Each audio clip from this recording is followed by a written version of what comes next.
যে আমরা সাম্প্রতিক সময়ে আপনাদের কিছু ভিডিও দেখলাম যেখানে কিছু 18 প্লাস কথা বা কিছু ইঙ্গিত দেওয়া হয়েছে। এই ব্যাপারে জনগণ, দেশের যে দর্শকগুলো আছে তারা আপনাদেরকে নেগেটিভ ভাবে উপস্থাপন করছে। আপনারা আসলে কি খুবই নেগেটিভ, না আসলে আপনার ফ্রেশ মাইন্ডের মানুষ? একটু আমাদের বুঝিয়ে বলবেন। অবশ্যই আমরা ফ্রেশ মাইন্ডের, কারণ আমরা নেগেটিভ কেন হতে যাব?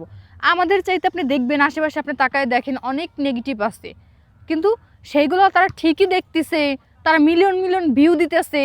এই মানে এর বেলা কিছু না, তাই না? আর সাদমান কবির আর এনকে নিশি খান দুই একটা কথা বললে সেটা নেগেটিভ হয়ে যায়। আচ্ছা, যেহেতু আগে আমরা করে ফেলছি, এটা নিয়ে আর আমরা কথা না বলি। কিছু কিছু প্রশ্নের সামনাসামনি মুখোমুখি আমরা হয়েছিলাম, যার কারণে আর কি আমরা ছোট মানুষ, আমাদের কিন্তু এইভাবে আর কি বয়স হয় নাই।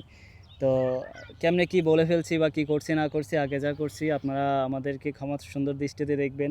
নেক্সটে আমরা ভালো ভালো কাজ নিয়ে আপনাদেরকে উপহার দেবো। আমাদের জন্য সবাই দোয়া করবেন।